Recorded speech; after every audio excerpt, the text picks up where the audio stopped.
boa tarde, sejam muito bem-vindos. Feliz 2025!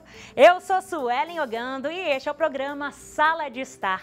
É sempre um prazer imenso estarmos juntos. E hoje vamos falar sobre novos começos.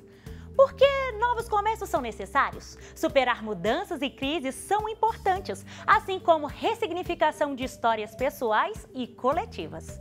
Vamos ver também sobre transformação pessoal, corpo, mente e espírito. Como pode se ter equilíbrio entre físico e emocional em momentos de mudança? E ainda, relacionamentos e reconexões, como recomeçar nas relações pessoais e familiares. Tem muito assunto no programa de hoje e claro que não poderia faltar o nosso momento de espiritualidade com o Padre Samuel Fidelis e o nosso Café com o Senhor com Grazi Zamboni. Então, já se ajeita aí no sofá, fica bem confortável para passar essa tarde com a gente, porque você é o nosso convidado aqui na TV Horizonte. E o Sala de Estar já começou.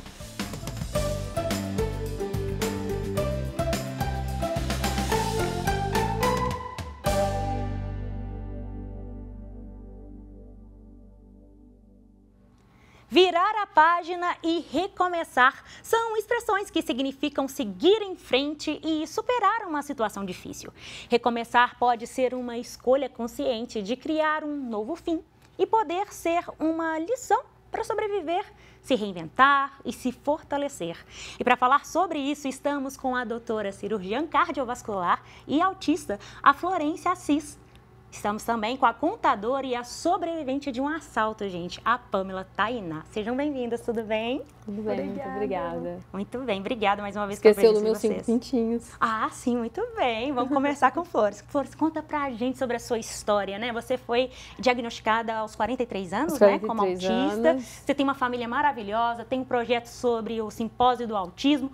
Conta tudo pra gente. Vou tentar resumir, bem resumidinho. Isso. Meu nome é Florence, sou casada, tenho 5 meninos, o Benício de 9, Theo e Luca, que são gêmeos de 8, o Luca tem altas habilidades, superdotação, tenho o Mário de 5 e o Filipe de 4 e os dois são autistas de espectros diferentes. Eles eram nível 3, hoje eles são nível 1, às vezes é nível 2, vai variando. E eles foram diagnosticados, o Mário foi com 1 ano e 6 meses e o Filipe foi com 1 ano e um pouquinho mais. Mas tudo começou quando tudo começou a ficar difícil nas gestações de alto risco, depressões pós-parto. Então, nada foi fácil. E a gente morava no Rio Grande do Sul. A gente morou de 2013 a 2018, a gente morou no Rio Grande do Sul. E aí, quando foi 2018, a gente resolveu voltar. E aí, nós voltamos. Eu já tinha tido uma depressão pós-parto. Eu tive depressão pós-parto no Mário, tive também depressão pós-parto no Filipe, e eu sempre tive uma insônia. E durante todas as minhas gestações, todo mundo falava assim, eu estou morrendo de sono, estou morrendo de sono. Eu falei, gente, pelo amor de Deus, me apresenta esse sono que eu não conheço. E aí, depois, quando a gente já estava aqui, e aí eu procurei a minha psiquiatra, que é a doutora Juliana Parada, que estava lá no simpósio, e é maravilhosa, e aí ficou para poder fazer o diagnóstico. Porque quem me conhece, quem estava, né, quem me vê, fala assim, TDAH, ela é acelerada, faz muita coisa. Não, eu tenho diagnóstico de autismo, fecha o autismo, eu tenho a insônia do autismo, o excesso de sinceridade do autismo, então tem que me segurar às vezes. E literalmente, a mudança foi que depois que eu tive o diagnóstico do autismo, realmente aí eu meio que liberei um pouco. Então, assim, o filtro, eu larguei ele mesmo. Então, assim, o grau de sinceridade ficou muito mais aflorado. Bem evoluído. E, ao mesmo tempo, buscando sempre aquilo que é melhor, o melhor para os meus filhos, para que eles tenham a inclusão. A gente não tem só a questão dos simpósios. A gente tem os filhos, tudo começou como o Montando um Time, o @ Montando um Time, a gente tinha esse Instagram, quando eu morava no Sul, que era só para nós, da família. Aí veio o Mário. Aí a gente começou a fazer o diagnóstico, um pouquinho de informação. Isso mesmo. E, Pamela, conta pra gente a sua história, saiu em vários jornais na época, porque também foi muito impactante, né? Você foi sequestrada dentro de um supermercado, como é que é isso? Conta pra gente. Foi isso mesmo. Tava bem na pandemia, era 2020, E aí eu tava no supermercado, fiz as compras, segunda-feira à tarde, o supermercado assim, lotado. Quando eu tava no estacionamento, passando, lotado na segunda-feira. porque era início de mês, né? Então tava bem cheio. Sim. E aí quando eu tava no estacionamento, passando as compras do meu carrinho pro carro, entraram 2 rapazes e vieram até mim. Quando eu vi, eles já estavam muito perto. E quando eu percebi eles, né? E aí eles já estavam com uma arma de fogo apontada para mim.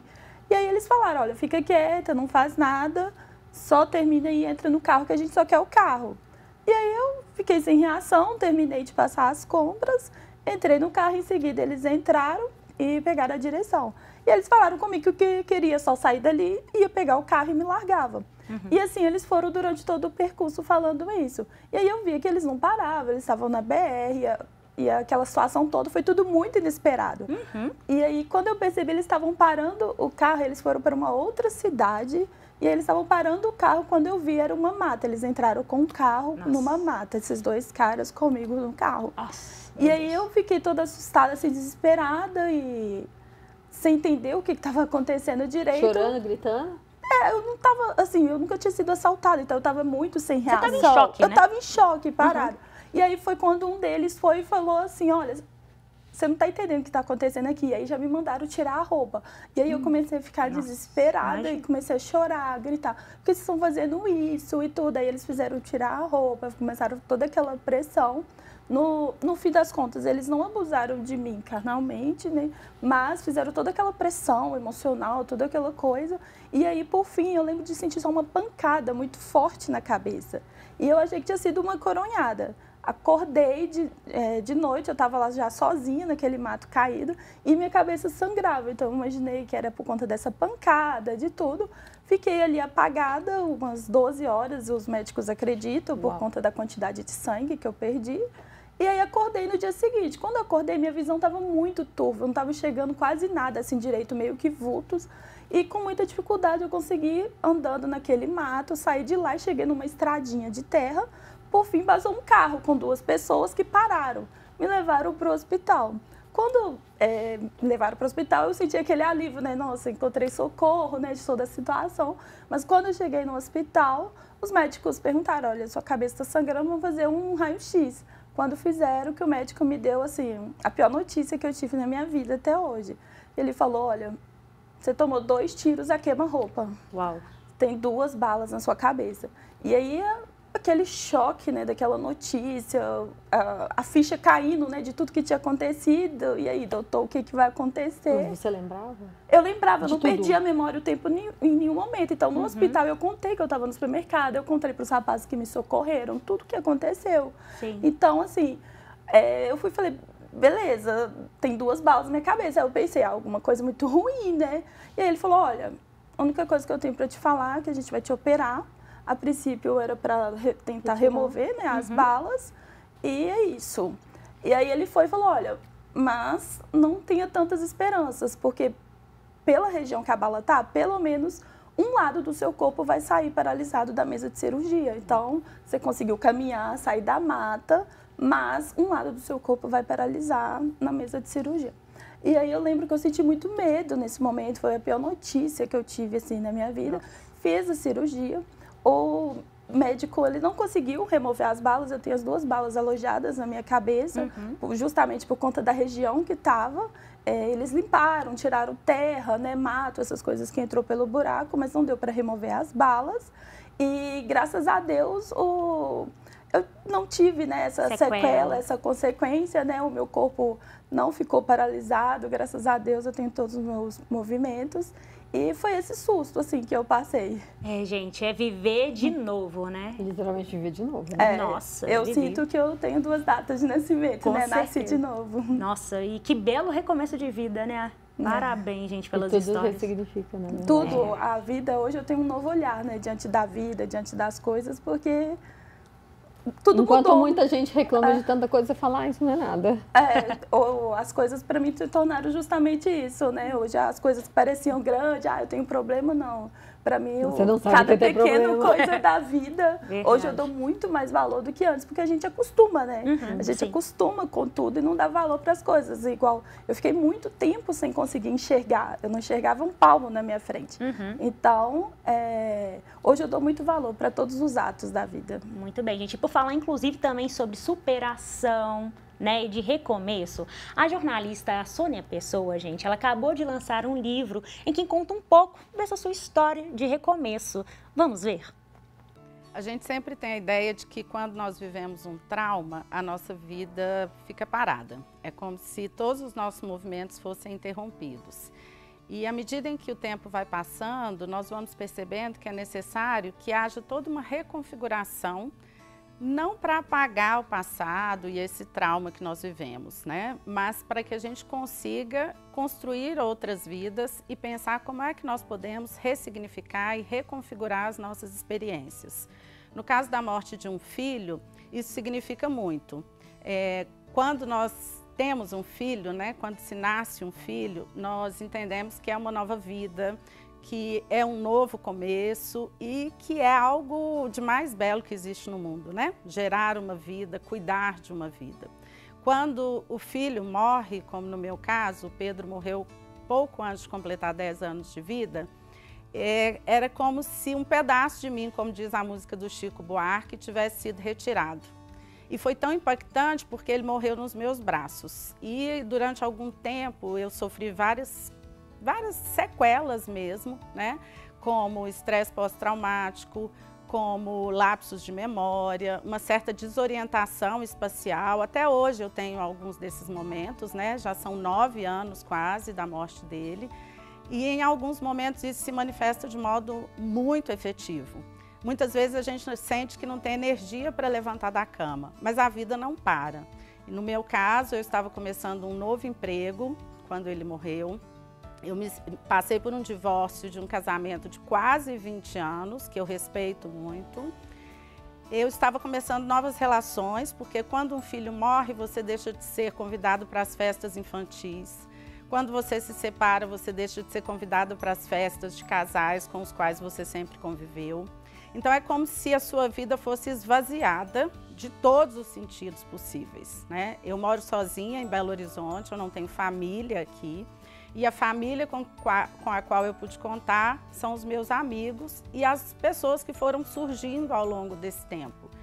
E, claro, fiz terapia, autoconhecimento, questões relacionadas à espiritualidade, à meditação, todo o apoio profissional, mas nenhuma relação substitui aquela relação de afetividade, que são as amizades, que são as pessoas com quem você pode contar. E, principalmente, eu entendo que é preciso que a gente tenha uma pulsão de vida, né? Como é que a gente busca essa pulsão de vida quando a nossa energia está completamente esvaída? Quando você diz assim, eu não consigo fazer as coisas. Você tem que olhar muito para dentro de você mesmo, você tem que procurar cada pedacinho daquelas energias.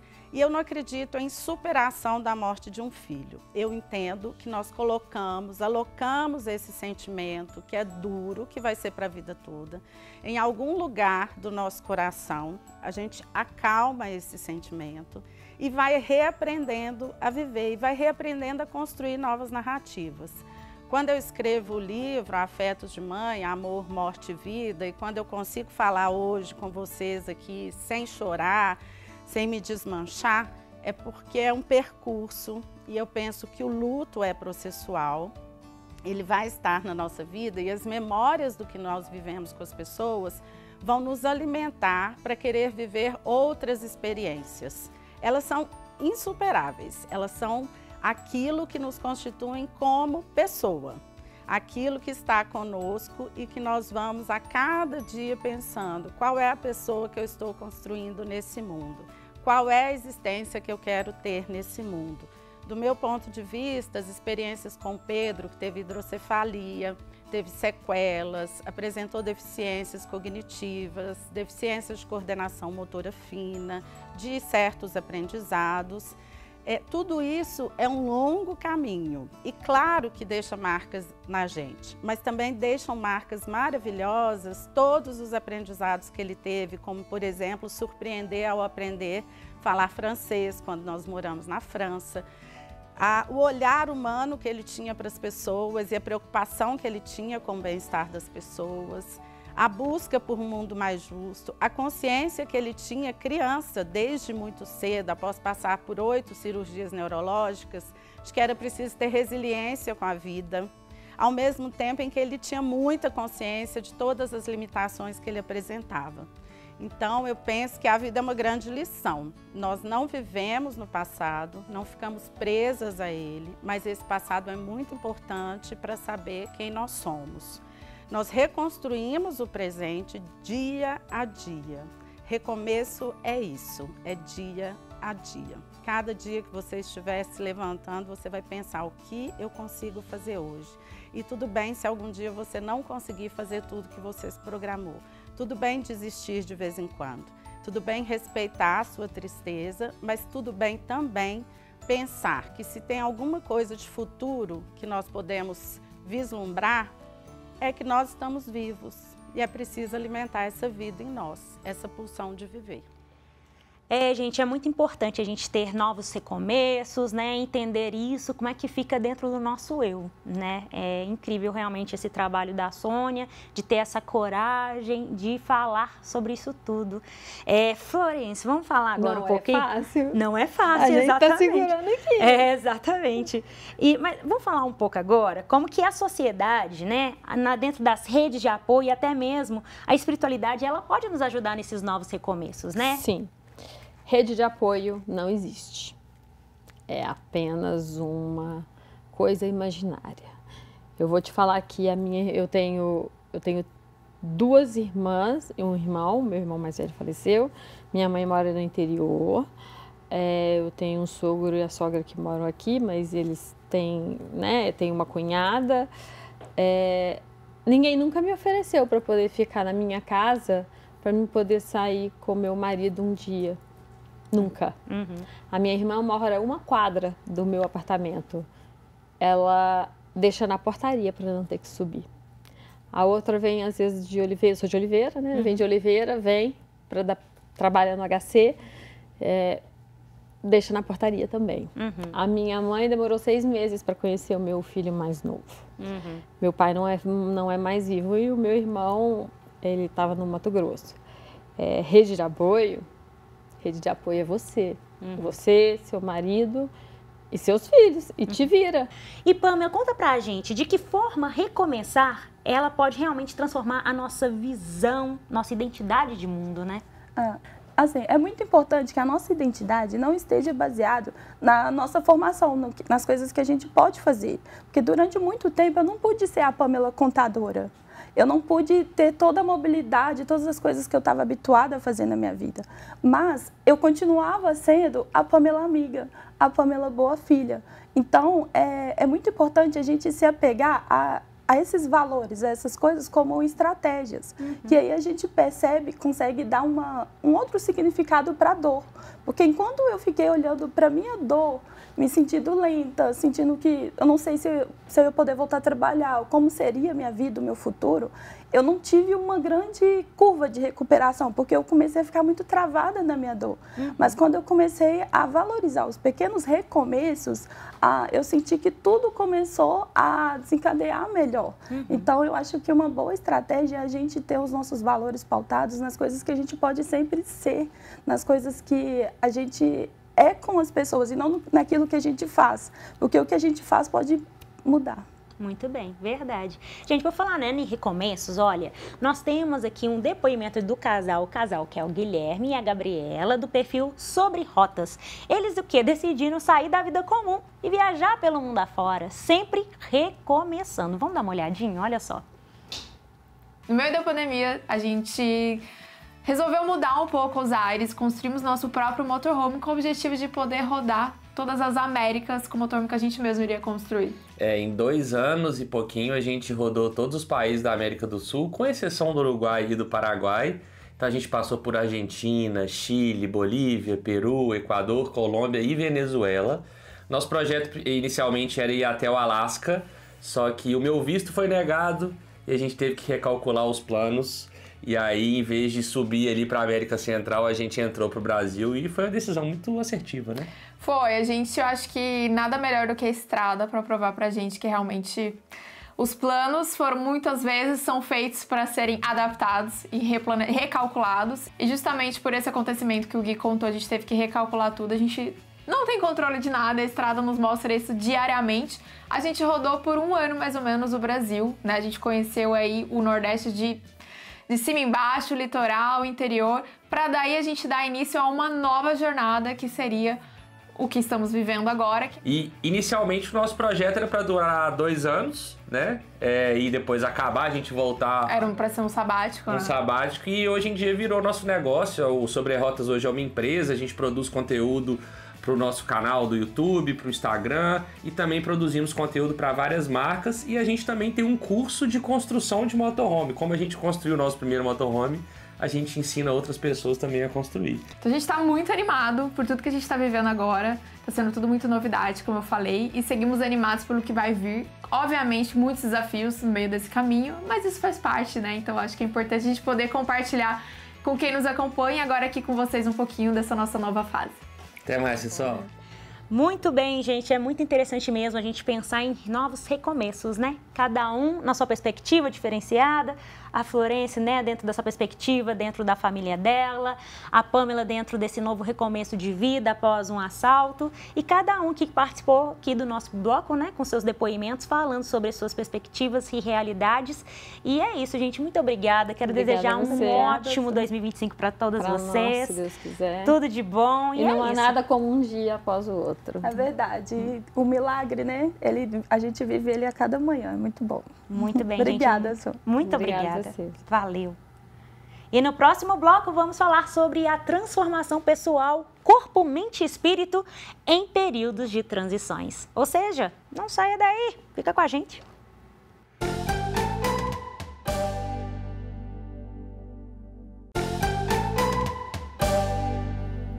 Já estamos de volta com Sala de Estar. Hoje o nosso tema é sobre os novos começos.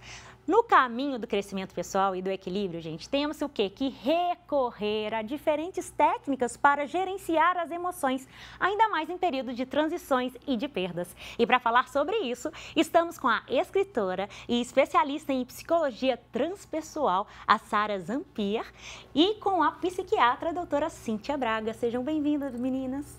Tudo Obrigada. bem? Muito bem. Cíntia. Cíntia, vamos começar com você. Olha, como que as transições, elas realmente podem impactar o nosso corpo, mente e espírito?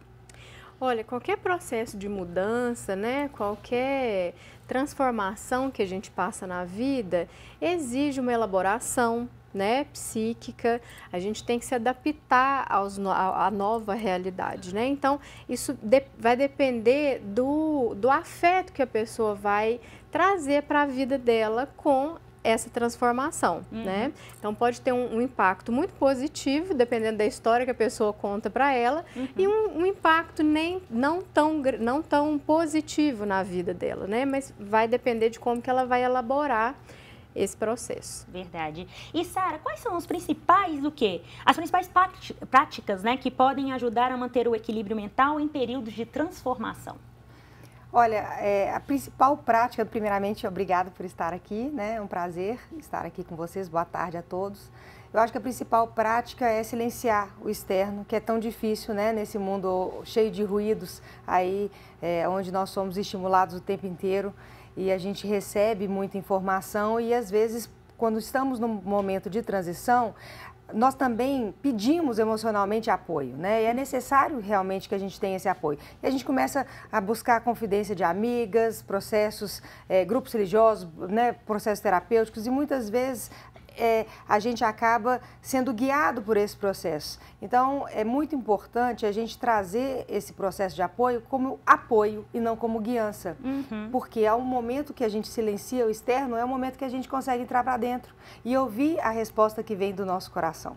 É através do nosso interior e da nossa essência que a gente vai saber se a gente está preparado ou não para cada etapa desse processo. Porque, no final das contas, quem vai viver as consequências das nossas escolhas somos nós mesmos, né? Então, é muito importante esse processo de buscar apoio, porém tratar como apoio, não como muleta, nem como guiança. Entrar para dentro e buscar as respostas dentro de nós mesmos. Muito bem. E, Cíntia, como que a gente pode pensar em ter cuidados com a saúde para o quê? Para buscar esse equilíbrio entre mente, corpo e espírito?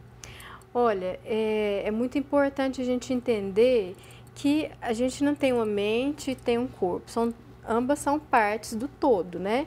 Então, tem um ditado muito antigo que fala, mente sã, corpo são, né? Então, a gente precisa de ter cuidado com a nossa saúde, com a nossa alimentação, com as nossas atividades, para a gente conseguir pensar em ter saúde mental, em conseguir elaborar as coisas, né? Porque se o corpo não vai bem, a mente também não. E é uma via de mão dupla, né? Um influencia diretamente o outro. Muito bem. Sara, você escreveu um lindo livro, né? Ela Conversa com as Estrelas, uma história de autodescoberta e cura emocional. Olha que legal. Fala pra gente como que esse livro ele pode ajudar as pessoas e o que você pensou para escrever ele. Então, esse é um livro que busca instigar o leitor a buscar as respostas dentro dele mesmo para entrar nesse processo aí de autoconhecimento e busca por transformação. Então, através de um romance de pano de fundo, eu consegui trazer diferentes arquétipos que permeiam a nossa sociedade, né? Que ora nós nos relacionamos com eles, ora interpretamos esses papéis. E através de uma ficção filosófica, e isso traz um conforto, né? Porque todo momento de transformação é um momento mais difícil, né? Difícil entrar, mergulhar nas próprias sombras, né? Enxergar aquilo que a gente muitas vezes tentou tapar e não quis enxergar. E enxergar através da história de outra pessoa, como um espelho, traz um ambiente mais confortável para iniciar esse processo. Então, o que eu busco com esse livro é instigar a pessoa a percorrer esse caminho de volta para dentro dela mesma. Muito bem. E o que te inspirou para escrever esse livro?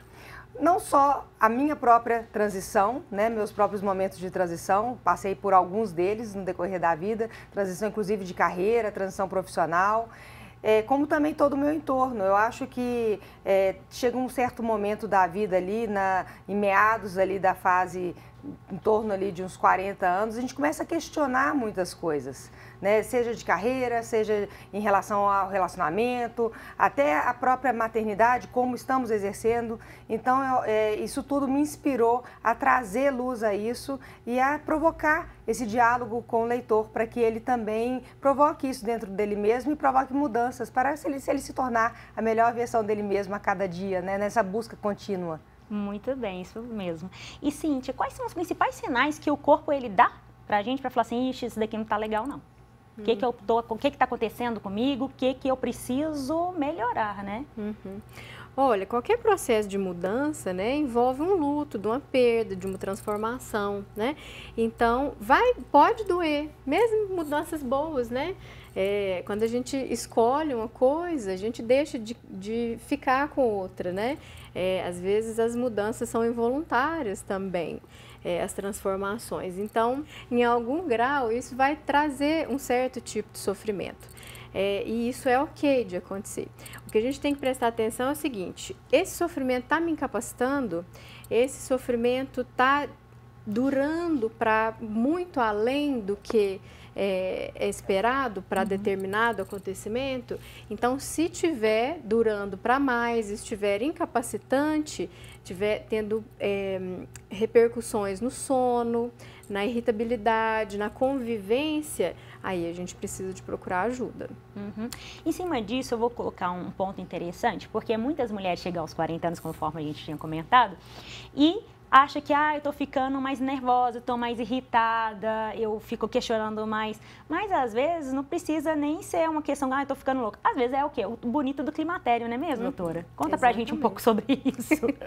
Exatamente. As mudanças hormonais, elas acompanham uma série de mudanças psíquicas também, né? De novo, a mente influencia o corpo, mas o corpo também influencia diretamente a mente. Então, é importante a pessoa estar sempre atenta. Olha, como é que está meu ciclo, né? Sempre estar fazendo consultas periódicas com o ginecologista, isso é muito importante. Muito bem. E, Sara, como que a gente pode pensar que o medo e a ansiedade também ele atrapalha muito o nosso processo de transformação, não é verdade? Na verdade, pegando um gancho aqui da doutora, a nossa mente, ela também é uma máquina do tempo, né? E ela nos tira do momento presente a todo instante. A gente volta para o passado, aí a gente fica... Isso faz a gente experienciar sentimentos de melancolia, de nostalgia. Quando eu fui feliz, quando eu tive aquele relacionamento. Aí a gente se projeta para o futuro e aí a gente começa a ter ansiedade. Quando eu comprar essa casa, eu vou ser feliz. Quando eu trocar meu carro, eu vou ser feliz. Quando eu fizer a viagem, eu vou ser feliz. Quando eu casar, quando eu tiver filho, quando eu separar. A gente nunca deixa a felicidade para o momento do agora. A gente está sempre jogando ela para o futuro. E é isso que causa a ansiedade com o excesso de expectativas. Quando a gente começa a entrar nesse processo de autoconhecimento e a gente busca, né, conhecer realmente aquilo que a nossa essência deseja, busca essas escolhas conscientes e a gente, como a doutora falou, o seu novo eu, ele vai te custar o seu antigo eu. Então, existem perdas. Sim. Você precisa estar preparada para ela. Só você vai saber o momento que você vai estar preparada para tomar as decisões da sua vida. E no momento que você toma com esta certeza, você passa a ter um conforto emocional de que o melhor está sempre acontecendo. Foi você que escolheu. Então, você volta para o agora. E quando você volta para o agora, a ansiedade cessa. Então, é mais do que uma dica de como eliminar a ansiedade. Toma isso, vai meditar, vai fazer yoga, vai ouvir mantra. Não, volta para o agora. Sai do tempo errado, sai do futuro e do passado, volta para o agora e isso cessa a causa da ansiedade. Legal, verdade. Vivo muito isso, sabe? A ansiedade gritando. E é muito importante mesmo para o pessoal de casa também, que tem certeza que outras pessoas estão vivenciando isso, né? A gente comentou um pouquinho lá fora sobre as inteligências, né, Sara? Fala pra gente rapidamente um pouquinho sobre essas inteligências e como elas podem nos auxiliar, principalmente nessa busca desse equilíbrio mente, corpo e tudo isso que a gente está falando a respeito. Como nós estávamos conversando lá fora, são múltiplas inteligências, né? E eu acho que a busca de todo ser humano, ela deve findar no equilíbrio. Então, nós temos vamos pegar mais... lógico, tem inteligência lógica, matemática, mas vamos falar aqui das mais fáceis da gente perceber, que é a inteligência racional e emocional. Elas precisam andar em equilíbrio o tempo inteiro, né? Hora você está depositando mais energia na sua carreira, hora você está ali desenvolvendo e executando muitos projetos e está deixando de lado, às vezes, algumas questões de relacionamento, às vezes deixa de encontrar com os amigos, deixa de se nutrir, ou quando você está com o seu parceiro, sua parceira está sempre cansado, então você não sente que aquela culpa de não estar dando aquela assistência como deveria. E hora acontece o contrário, hora, por exemplo, principalmente quando você vira mãe, você afunda mais na maternidade, deixa às vezes de lado um pouco a sua carreira, e isso causa a longo prazo esse desequilíbrio, porque algo te falta. Então eu acho que para que você mantenha as suas múltiplas inteligências, né, equilibradas e não fique fragilizada e constantemente com essa sensação de que algo te falta, é você buscar, tá sempre preenchendo todos os seus copinhos na medida do possível, né? Sempre um pouquinho de cada. A gente não precisa ser tudo ao mesmo tempo, né? Eu vi um podcast outro dia, acho até da Ingrid Guimarães, ela falando, a gente tem que equilibrar todos os pratos, eu quero mais quebrar os pratos. A gente equilibra muitas coisas na vida, né? E o importante realmente é a gente equilibrar também as nossas emoções e as nossas inteligências. Verdade. E doutora Cíntia, como que você vê dentro, né, da questão da medicina, essas questões de equilíbrio, de inteligência, de equilibrar todas essas questões emocionais, físicas, psíquicas, enfim, etc. Então, o corpo, ele busca sempre o equilíbrio, né? Ele busca sempre a homeostase. Então, que a gente chama o equilíbrio do corpo, né, das nossas funções de homeostase. Então, de um jeito ou de outro, ele vai procurar o equilíbrio. Tudo que acontece no corpo da gente é buscando essa segurança, esse equilíbrio. É muito importante a gente sempre estar no momento presente. O momento presente traz essa âncora do equilíbrio, né, de deixar a gente presente no nosso corpo e dessa forma a gente consegue libertar um pouquinho desses pensamentos, dessas questões que deixam a gente ansioso. Então, é isso, a gente está presente no momento presente, ajuda a gente a estar em equilíbrio. Muito bem. Meninos, nós estamos acabando esse bloco que voou. Então, eu gostaria, por gentileza, que cada uma deixasse uma consideração final. Sara, por gentileza, suas considerações. Olha, todo processo transformador, ele não é fácil, né? Ele requer realmente muita consciência, muito estado de presença. A melhor maneira de se voltar para o presente, eu acho que é, primeiramente, fisiologicamente, se aterrar com a sua respiração, que aí você compreende onde você está. Quando você está ansiosa, às vezes você começa a hiperventilar, começa a ficar, né, o coração acelera, volta para a respiração, aquieta os pensamentos, volta para dentro e faça desse seu processo uma transformação que te transforme ao final em uma linda borboleta, né? Aprenda com tudo isso e evolua. O processo, as dificuldades que nos são apresentadas, elas são oportunidades de crescimento. Veja beleza nisso, né? E ao final desabroche, né? E porque nós nascemos para ser felizes, né? Nenhum pai coloca filho no mundo para ser triste e Deus espera isso de nós, que nós sejamos felizes, sabendo fazer as melhores escolhas, as escolhas guiadas pelos nossos corações. Muito bem. Doutora Cíntia, por gentileza, suas considerações. Olha, toda mudança, toda transformação, todo processo envolve uma perda, pode doer, né? Mesmo aquelas transformações que a gente quer, que a gente busca. Então, assim, o que a vida quer da gente é coragem. Então, coragem para enfrentar as coisas, né? Para ter serenidade para conseguir passar pelas mudanças é fundamental. E se tiver muito difícil, né? Se tiver muito sofrido, né? Se a pessoa estiver passando por uma dor muito grande, sempre procurar ajuda é importante, né? Sempre existe ajuda. E é isso. Muito bem, gente. Olha, um ótimo 2025 para vocês, viu? Muito obrigada. Obrigada. Vocês também. Como recomeçar nas relações pessoais e familiares? Vamos saber no próximo bloco, então não saia daí. Voltamos já.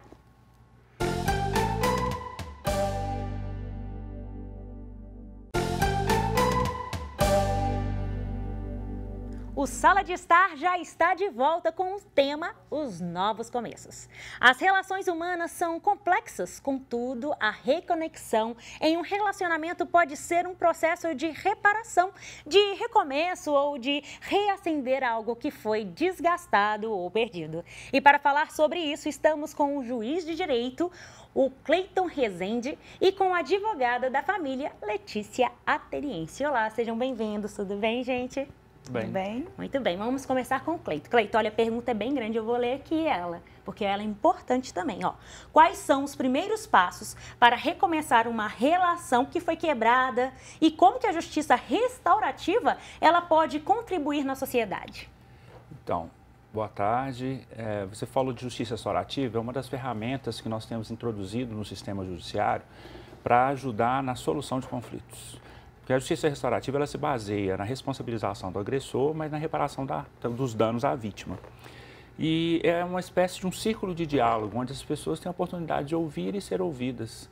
Então, isso faz com que se entenda aquilo que ficou por trás do conflito e que as pessoas não puderam, às vezes, falar, discutir, ouvir. Né? Normalmente, numa discussão, a gente não ouve, né? A gente só quer dizer, a gente só quer falar, às vezes, a elevação do tom de voz justamente para isso.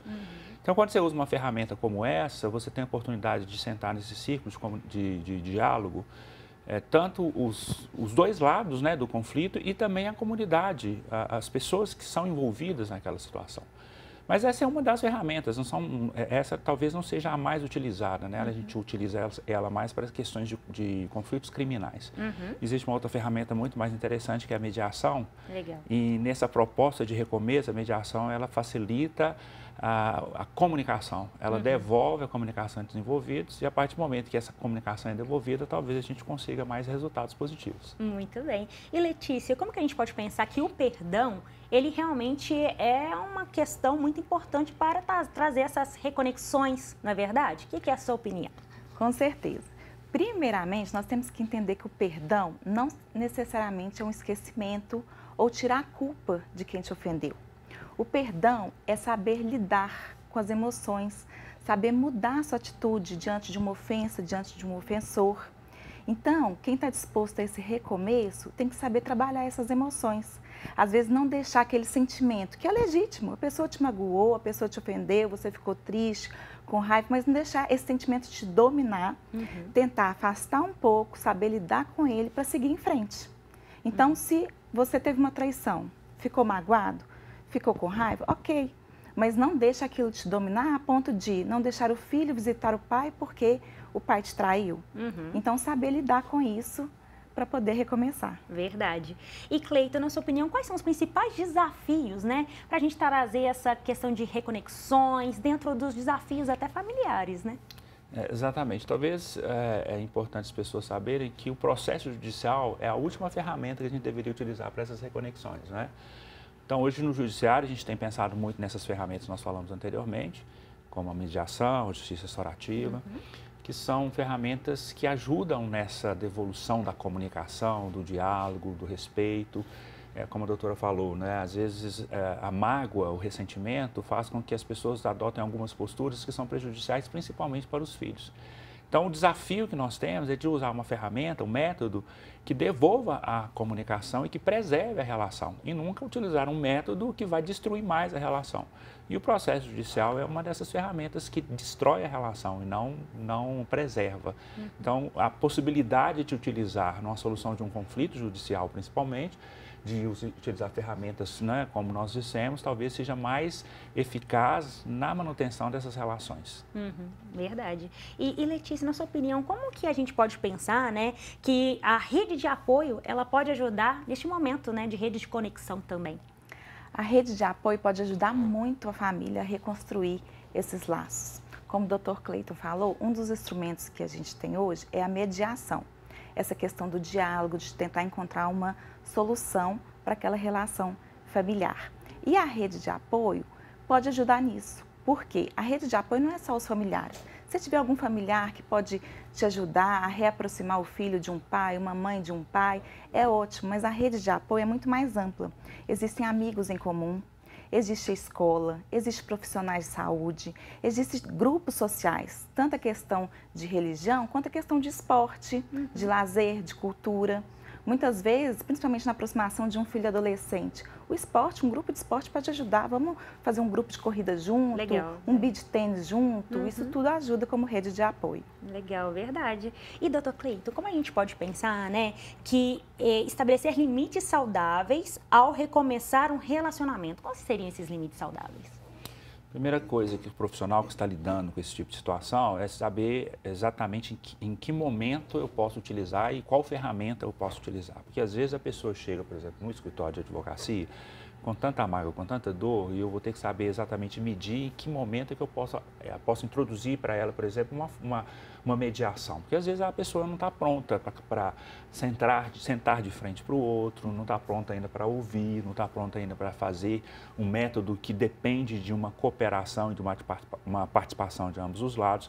Então, o profissional ele vai ter que ter esse feeling, né, de saber exatamente, não, nesse caso aqui dá para eu introduzir, nesse caso aqui talvez seja necessário encaminhar antes uma rede de apoio, um atendimento terapêutico, psicoterapêutico.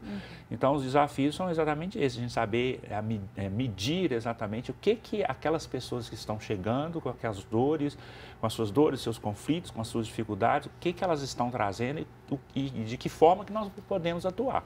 Né? Às vezes, quando se ajuiza um processo judicial logo de cara, quem faz esse trabalho hoje é o Sejusc, né, que é o Centro Judiciário de Solução de Conflitos, que recebe as pessoas com uma audiência de conciliação e lá ele consegue mapear e dizer o seguinte, não, aqui no caso nós podemos utilizar essa ferramenta com vocês, vai funcionar bem. Não, nesse caso aqui já não dá para utilizar, nós precisamos tomar esse caminho. Muito bem. E Letícia, na sua opinião, quais são as principais ferramentas que podem ser usadas para ajudar as pessoas, por exemplo, a ter uma confiança maior, sabe, foi quebrado um sentimento ou uma confiança. Como que a gente pode tentar restaurar isso? Isso é uma das questões é a mediação, que a mediação ela proporciona uma escuta, uma empatia, colocar no lugar de outro e restabelecer o diálogo. A rede de apoio também pode ser importante, às vezes de você fazer uma visita assistida com alguém em comum para voltar a esse relacionamento, essa reconexão e principalmente o respeito. As partes têm que estar dispostas e se esforçar para voltar o respeito que tinha no relacionamento e com isso aumentar ali a confiança, o que vai ser para o futuro dessa família. Sim, o Dr. Cleiton Mello falou sobre disposição, né? Mas se uma das partes não estiver disponível, querendo aceitar mesmo essa reconciliação, como é que fica? Pois é, a ideia talvez que as pessoas precisam entender é que a reconciliação que nós estamos propondo é uma reconciliação apenas por uma comunicação possível para a relação dali para frente, né? A gente fala, as pessoas não são obrigadas a viver juntos, né? E eu costumo falar com os casais no momento da conciliação, vocês não precisam mais de viver de beijinho e abraço, mas um respeito, um diálogo, uma comunicação, ela é precisa. Então, é isso que as pessoas precisam entender. Reconciliar aqui que nós estamos falando não é voltar a viver como casal, não. É saber que existe uma história, essa história precisa ser respeitada e, principalmente, se tiver filhos, o conflito intenso vai agravar a situação dos filhos. Então, o casal precisa entender. Podemos caminhar juntos, embora separados, mas caminhando de uma maneira respeitosa, né, olhando junto para a história que nós construímos e, principalmente, o bem-estar dos filhos. Verdade. E, Letícia, e se por acaso um novo recomeço de um novo relacionamento amoroso, ou novos relacionamentos mesmo com a própria família, né? Esse recomeçar realmente ajuda a ter o quê? Novos começos. Parece redundante, mas faz muito sentido, não é verdade? Com certeza. Todo esse recomeço, uma nova relação, e você tentar fazer diferente, você tentar ter o autoconhecimento e saber qual foi a sua responsabilidade. Não é achar culpado, é saber o que foi que você fez que pode mudar também, para você ter uma relação melhor da próxima vez. Muito bem, gente, olha, o nosso bloco já está acabando, passou muito rápido. Eu gostaria, por gentileza, que cada um deixasse uma consideração sobre esse tema, né? Sobre pensar que nós estamos agora em 2025, sobre novos começos, reconexões familiares. Então, por favor, Dr. Cleiton, suas considerações finais. Então, é importante dizer que os conflitos existem, é inerente à relação humana. Mas dos conflitos a gente pode tirar aprendizados. O conflito nem sempre é ruim, às vezes é o conflito que nos move para frente. Então, que as pessoas consigam entender que apesar da dificuldade, da dor que inicialmente surge, eu posso fazer algo de bom com aquilo. O recomeço é justamente isso, né? É olhar para aquilo que foi feito, aquilo que já vivemos e dali para frente fazer uma história diferente. Muito bem, muito obrigada. Por favor, Letícia, finaliza para a gente. Eu acho importante a gente entender que não tem como a gente mudar o passado, mas tem como a gente fazer um futuro diferente. Então, os conflitos, como o Dr. Cleiton falou, existem, todo mundo tem esses conflitos e a diferença é a gente saber como lidar com eles, como podemos fazer um futuro melhor para nós e para a nossa família. Muito bem, gente. Muito obrigada pela participação de vocês. É um assunto importante, né? Ainda mais pra gente falar sobre reconexões de família. E você aí que tá com algum problema com algum parente, gente, vamos começar o ano bem, né? Não? Que nem a Letícia falou sobre perdoar. Vamos tentar, né? O que vocês acham? Não é mesmo? É importante, né? A gente pensar em 2025 começar com chave de ouro, quem sabe? Né? Exatamente. Gente, muito obrigada mais uma vez, viu? Muito obrigada, Suelen. Até a próxima. Até mais, obrigada. Vamos para um breve intervalo e na volta tem Padre Samuel Fidelis no nosso sofá. Fica aí, a gente volta já.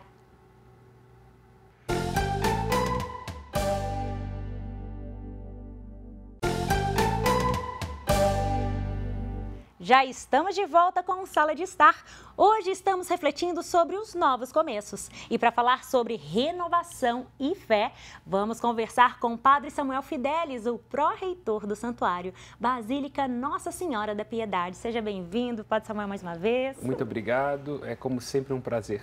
Muito obrigada, eu que agradeço, é um privilégio ter aqui você. Olha, fica até inchado. Não, mas você sabe que você arrasa. Vamos começar a falar sobre espiritualidade. Olha só, como que a espiritualidade ela pode ajudar as pessoas a superar nesse momento de transição, de transformação? Então, a espiritualidade, via de regra, é muito útil porque a vida tem uma dimensão trágica.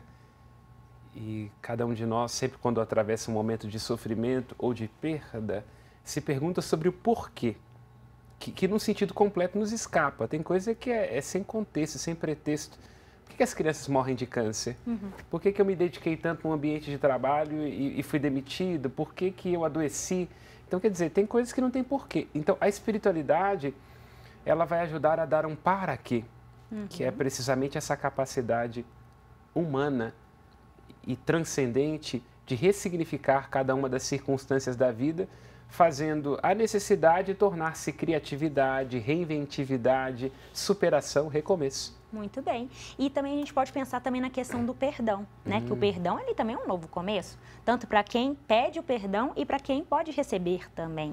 Com certeza, e muito necessário, porque nas nossas relações humanas a gente se arranha o tempo inteiro. E é sempre muito difícil que a gente tenha a dimensão do que uma palavra ou que uma atitude nossa causou nos outros. Por isso é muito importante poder ter relações onde, de maneira generosa e paciente, os outros suportam nossas fraquezas e os nossos limites. E que, precisamente em função disso, a gente também seja capaz de perdoar e ser sensível com os outros. A oração do Pai Nosso, uma oração cristã, que o próprio Cristo nos ensinou, ela é muito pertinente quando ela diz que o Pai deve nos perdoar do mesmo modo como nós perdoamos quem nos tenha ofendido.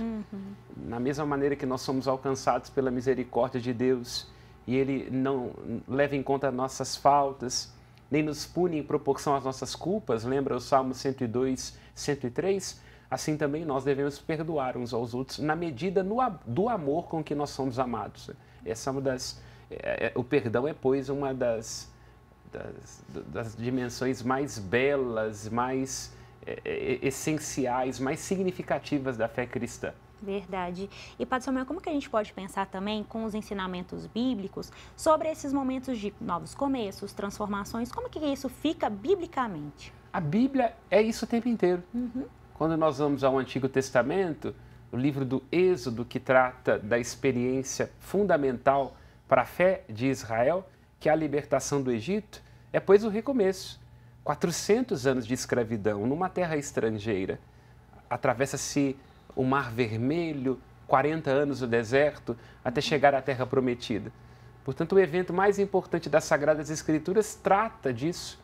Uma possibilidade iminente de morte, de desaparecimento, de angústia, que torna-se, pois, um parto, uma travessia das águas, uma ressignificação da própria existência. E, particularmente, o Novo Testamento com a ressurreição. Sim. Porque a ressurreição de Cristo é, pois, uma resposta nova para a existência humana. A gente costuma dizer que tudo tem jeito, menos para a morte. Mas na ressurreição de Jesus isso se quebra, né? Até a morte tem jeito. Portanto, toda a Bíblia é uma experiência de recomeço, de resistência, de esperança. Verdade. E, Padre Samuel, como que a gente pode lidar com a culpa que muitas vezes nos trava? Não é verdade? A culpa, ela tende a travar, né? Nós poderíamos dividir assim, que nós temos ali o arrependimento, a culpa e o remorso. A culpa é, pois, aquele retorno diante da circunstância no sentido de tomar consciência da dívida. Uma boa dose de culpa é importante, porque vem o peso e a gente se arrepende. O arrependimento é a capacidade de voltar. No hebraico é muito bonito, né? Porque arrependimento é shuv. Estou olhando para cá, aí eu vou olhar para cá. Então, quer dizer, é de fato, né? Assim como a própria ideia do arrependimento no grego, que é a ideia de metanoia, mudança de mentalidade. Então, eu sinto um peso, vi que tem uma inadequação E aí isso vai me ajudando a mudar de rota, a corrigir e por aí vai. O que nunca é bom é o remorso. Porque o remorso significa continuar com aquela dívida passada. O remorso não é produtivo, porque o remorso, na verdade, tem a ver com a vaidade, com uma insegurança, tem a ver com uma desconfiança diante da vida. Sim. Então não ajuda. A culpa inevitável, o arrependimento muito necessário. Para que um casamento dê certo, é preciso arrepender-se muitas vezes. Sim. E não ter compromisso com o erro. Já lembrava Juscelino Kubitschek falando de obras, mas o casamento é uma obra que sempre se refaz, não é? Agora, o remorso não. O remorso é desnecessário, o remorso tem uma dimensão negativa, aprisiona. Verdade.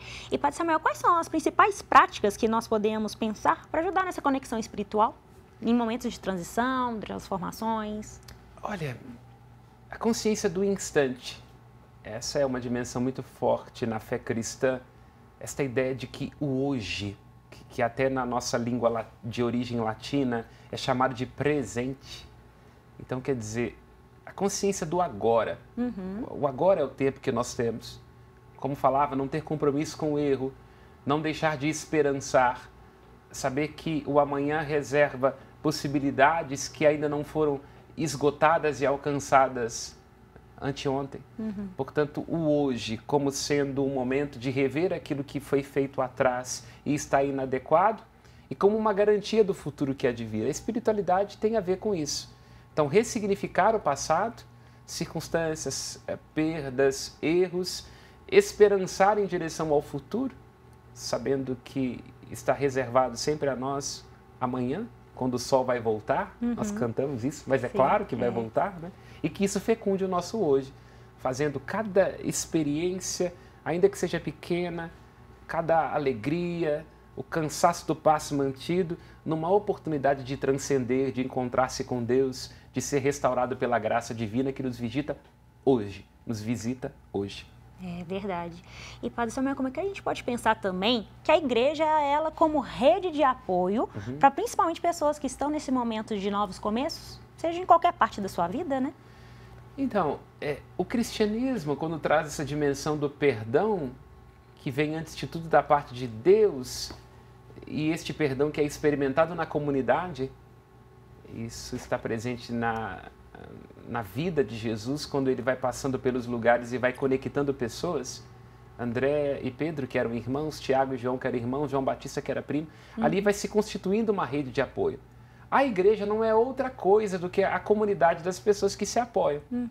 Tem gente chata dentro da igreja? Sim, secretário do diabo. O filho da sua vizinha é um capeta batizado, claro. Mas, ainda que nesse avesso, nós somos responsáveis uns pelos outros. É bonito na hora do batismo, quando são feitas algumas perguntas e a última delas é para a comunidade. Essa comunidade quer de fato ser uma comunidade de fé e de amor para esta criança? E nós todos respondemos sim. Por quê? Quando nós estamos unidos a Cristo, a gente está unido a todos aqueles a quem Ele se doa.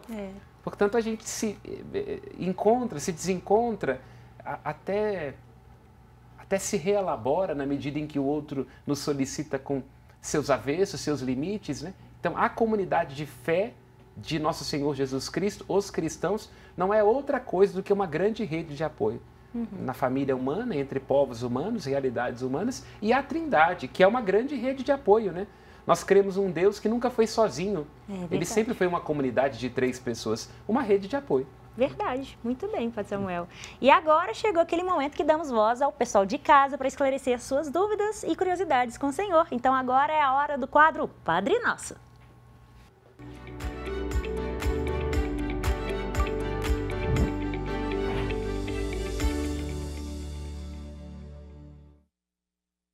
E queremos contar com a sua participação também. Se você tiver alguma pergunta para o Padre Samuel, mande pelo WhatsApp, o 31 996 42 84 73. E agora, Padre Samuel, vamos para a nossa primeira pergunta. Olha só.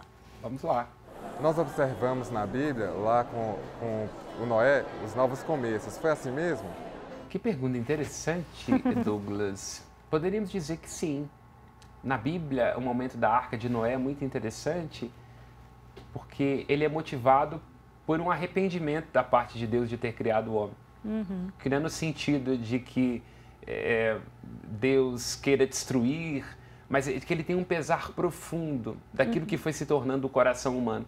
Então o dilúvio é, pois, um movimento da ira divina, mas ao mesmo tempo em que é um movimento de afogar tudo que existe, é também da possibilidade de uma vida nova. A Arca de Noé é um útero, uma nova criação, quer dizer, casais de animais, inclusive, dentro da arca, protegidos da fúria das águas. Depois, quando as águas baixam, uma nova criação.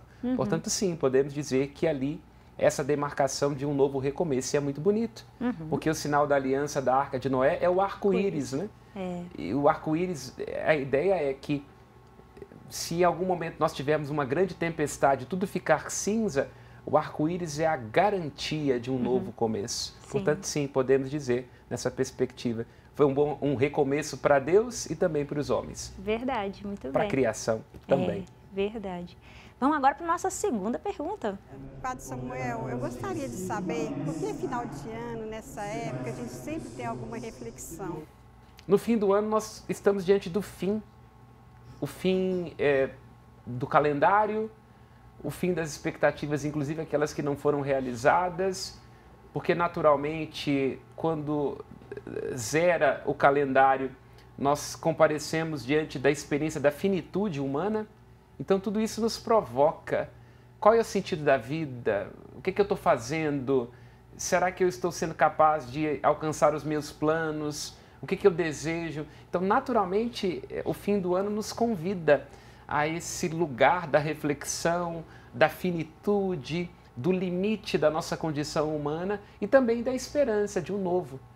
É muito bonito isso, né? Até o poeta destaca isso, né? Quem teve essa ideia de repartir o ano em 12 meses foi um gênio, né? Porque 12 meses é suficiente para todos chegarmos ao limite da loucura. Então, quer dizer, é exatamente isso. Quer dizer, para o fim, acabou, então que bom, né? Então agora, dia 2 de janeiro eu volto com o meu regime, vou resolver o problema aqui dos amores, né? Que serão como os amores de Pablo Vittar, que ferem, que matam, que amargam. Mas é bom se iludir. Acho que o bom do fim do ano é isso, né? A gente precisa de um tempo onde a gente se ilude, onde a gente aspira, porque ser humano é isso, né? Iludir-se, rasgar-se, remendar-se. Então é um clima muito gostoso, a gente gosta de ser enganado e que bom que seja assim. Muito bem. Não vai começar o regime mesmo, então deixa a gente achar que vai. Vamos comer, vamos ser felizes. Isso, vamos ser felizes. Nós vamos agora para a nossa última pergunta. Ô Padre Samuel, como a gente pode ter esperança em novos começos quando o mundo está tudo em desordem? Porque a esperança é isso mesmo. Ela é, na perspectiva grega, o último mal na caixa de Pandora, né? Retomando o mito grego, não é? De que entrega uma caixa para Pandora e fala não pode abrir a caixa, uma coisa absurda, né? Para uma jovem curiosa, e de lá essa caixa, quando ela abre, sai todos os males e no fim fica a esperança. Na perspectiva grega é para dizer que a gente fica sempre querendo, né? Vai melhorar e nunca melhora, né? Mas na perspectiva cristã é bem Belchior, né? Tenho sangrado demais, chorado para cachorro. Ano passado eu morri, mas esse ano eu não morro. A esperança é bem isso, no sentido de que, aí vamos ao apóstolo Paulo, né? Passemos da poesia à profecia. A esperança não decepciona porque o amor foi derramado em nossos corações. Então é a virtude cristã por excelência, porque a esperança salva. Nós sempre nos decepcionamos, nunca será exatamente do mesmo modo. Os filhos vêm com a genética ruim da família do marido, tem dívida, tem boleto, mas nós insistimos, mesmo em meio a frangalhos, em esperançar. Porque o que a vida quer de nós é coragem, volta a Guimarães Rosa. Então precisamos de esperança em tempos melhores, esperança em nós mesmos, esperança em outro país, esperança em outro mundo. E nós vamos alcançar isso, né? Se não nas grandes coisas, porque a história humana é feita de encontros e de desencontros, né? Na nossa própria vida, né? Com o passar do tempo, diminuem as metas e a gente vai ficando mais satisfeito com aquilo que tem, né? Isso mesmo. Ô, Padre Samuel, muito obrigada pela sua presença. Um ótimo 2025, né? Esse é o nosso primeiro programa do ano. Olha, que chique. Então, é um prazer. Nós, certamente, será um ano muito importante para a Rede Catedral, de mudanças. Nós estamos, assim, bastante entusiasmados com esse novo que há de vir. Isso aí, amém. Sucesso pra gente. A nós. Muito bem, obrigada. De nada. E no próximo bloco temos Grazi Zamboni e o nosso Café com o Senhor. Não saia daí.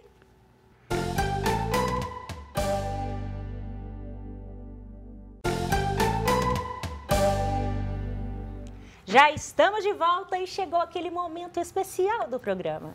Chegou a hora do Café com o Senhor.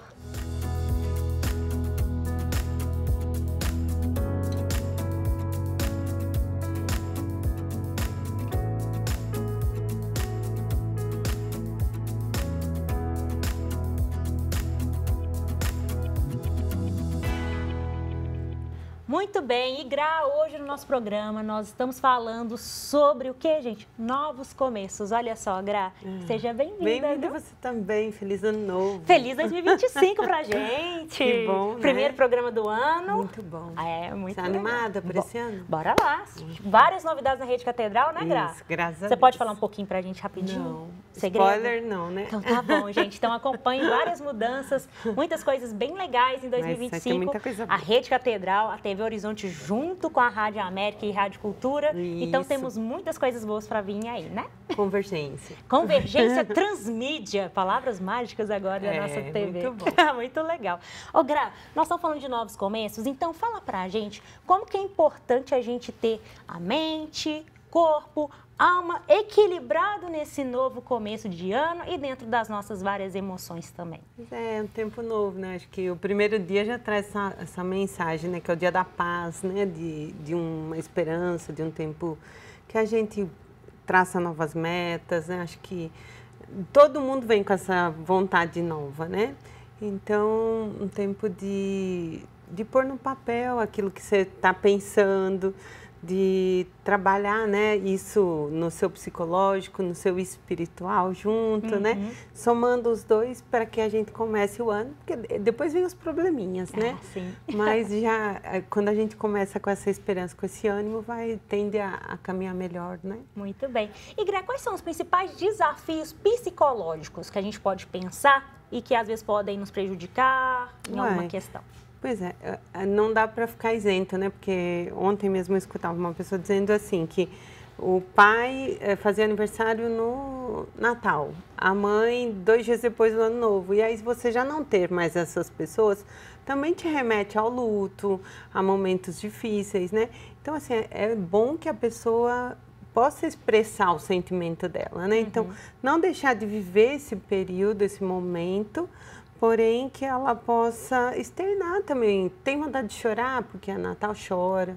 Tem vontade de ficar um pouco quieto, mas não deixar de viver, né? A vida não para, porque nós não temos esse ou aquele junto de nós, né? É necessário que a gente viva por nós esse novo tempo, o autoconhecimento, trabalhando mesmo eu com eu, para depois derramar, né? Eu vim o ano todo passado falando isso, né? Que eu só derramo aquilo que eu tenho, né? Verdade, é mesmo. Ô, Gra, também a gente pode pensar nas questões de traumas psicológicos e traumas sociais, né? Que às vezes isso acontece. E como que a gente pode pensar dentro da fé, espiritualidade, dentro da terapia, como ferramentas que podem nos auxiliar para melhorar essas situações? A fé nos encoraja, né? A fé, ela nos mantém vivos ali, né? Então, quem tem fé, independente da religião, ele tem um norte, né? Algo que ele acredita, algo que faz com que ele siga diante de uma doença, né? Porque quantas pessoas hoje estão também num hospital, né? Num lugar que a gente não quer estar. Então, é a fé que move, a fé que traz esperança. Só que aí tem o lado que se soma, né? A terapia é o psíquico, é o real sendo trabalhado. Então, dentro daquela fé, quais são as possibilidades, o que eu posso trazer de real que vai me ajudar, né? Uma filha que cuida de repente de uma mãe acamada, ela precisa externar que está pesado, nem que for só naquela sala para o terapeuta, porque pesa. Sim. E de repente ela comenta isso numa mesa, nossa, ela não quer cuidar da mãe, né? Então, não quer cuidar do pai. Enfim, é um momento de você alinhar, né? Que somos humanos, então, assim, apesar da nossa fé, apesar da nossa crença, nós temos limitações e essas limitações precisam ser trabalhadas para que a gente não sufoque, para que a nossa ansiedade não fique pior, né? E a gente consiga caminhar o melhor possível, né? Com equilíbrio. Muito bem. E Gra, você tem alguma dica também dentro da terapia que pode dar para o pessoal para a gente começar mais tranquilo esse ano que começa? Faz toda a simpatia, mentira. Não, acho que é começar o ano, né, em paz, procurando o que eu gosto, quais são os meus hobbies, o que eu tenho que saber, o que me faz bem, para que eu caminhe o resto do ano, né? Claro que eu não vou cumprir todas as metas. Acho que tem uma frase do Jota que ele fala assim, faça uma meta e depois que concluir ela por 2 meses, trace mais uma nova meta. E aí você vai, né, etapa por etapa. Se eu me propor no primeiro dia do ano fazer 1000 coisas, eu não vou fazer nada. Então faça uma bem feita. Sim. Concluiu, dá para manter, faça outra meta e vai indo, né? Então, assim, meu foco é só academia depois de março, gente. Muito bem. Não vou me cobrar antes, né? Sim. Mas dança, eu gosto de dançar. Então, legal. Qual é o momento que eu vou traçar isso? O que vem como prioridade? Legal. Aprender o idioma, né? Coisas, o tempo que eu quero de entretenimento em casa, com meu filho, com meu neto, enfim, né, que eu tenha isso, que eu vá trabalhando, né, um dia na semana com o filho, outro dia com o marido, enfim, vai abrindo espaço na agenda para todo mundo, né. Muito bem. Ô Gra, e como é que a gente pode pensar também em como a gente pode orientar pessoas que tiveram algum, né, problema para tentar, vamos recomeçar, vamos seguir em frente? Cai, né, a gente começou falando disso, né, é viver o luto, não impeça ele. Você passou por um problema no trabalho, sei lá, ficou desempregado ou teve uma fase ruim, vive, né, se cura daquilo. Processa aquele ciclo. Por que não foi bom? O que me incomodou nesse ciclo? Deixa sair, deixa curar, identifica pontos, né? Ah, no meu trabalho tive um problema com a Graça, então ela me magoou nisso. E põe ali na roda mesmo, sabe? Olho no olho, desculpa, e vai trabalhando isso, sabe? O perdão, ele é diário. E à medida que a gente se abre a ele, a gente se cura, as coisas começam a acontecer diferente, né? Não se comparar, né? Sim, a gente tem importante. muito comparativo, não só em trabalho, mas em casa. Ai, minha irmã é mais bonita, a vizinha, né, ter o carro mais chique. Não, o meu carro me atende, eu estou bem do jeito que estou. Se não estou, o que me incomoda, né? Acho que são essas dicas. Olhando pra gente, fazendo o teste do espelho, que é difícil, viu, gente? De manhã olhar no espelho e se gostar não é fácil. É verdade. Mas quando a gente consegue se encarar pelo menos por 30 segundos, começa um progresso, né? Então, fazer isso. Isso mesmo. Ô, Gra, a gente, né, o ano todo a gente tinha falado sobre dar um recado, né? Deixar sempre aquela mensagem no fim do quadro do Café com o Senhor. E o que você preparou pra gente hoje? Hoje é um feliz 2025 para todo mundo, com muita saúde, com muita paz, que a gente possa fazer essa reflexão mesmo. Eu gosto muito da reflexão do espelho, que é olhar para você e ver onde que você precisa mudar, o que você precisa fazer de novo. E lembrar que os excessos também têm que ser deixados, né, abandonados, e o que é bom a gente possa somar e dividir com o outro, né? Muito Ficamos bem. assim. Ô, Gra, muito obrigada. Um ótimo ótimo 2025, ano nós, com muito quiser. sucesso, realizações, muitas bênçãos, né? Obrigada. Isso A nós mesmo. todos. Isso mesmo, obrigada. Bem, pessoal, e agora a gente fica aqui, né, com o programa, com essa mesa linda do Café com o Senhor. E eu gostaria de desejar a todos um feliz 2025, gente, com muitas realizações e bênçãos. E você já sabe, você pode rever as nossas entrevistas, nossas programações todas, gente, lá no YouTube do TV Horizonte, @canal TVH, tá bom, pessoal? Em tempo real. Aproveite, siga a gente também nas redes sociais, comente, deixa lá o seu comentário, sempre é bom. Tem até um pessoal que comenta, né, que comente o trabalho do colega, compartilhe, deixa um like, porque ele teve um trabalho de fazer aquele, né, toda aquela estruturação. Então vamos valorizar o nosso amigo, nosso vizinho, né, gente? E é isso aí. Lembrando também que nós estamos nos canais 30.1 HDTV Digital, o 159 Vale Net, 513 Vivo TV. E é isso, gente. Muito obrigada a você de casa. É sempre um prazer imenso estar com vocês aí, ó, nessa tarde. Eu sou a Suelen Ogando e eu te vejo no nosso próximo programa. Até mais. Tchau, tchau.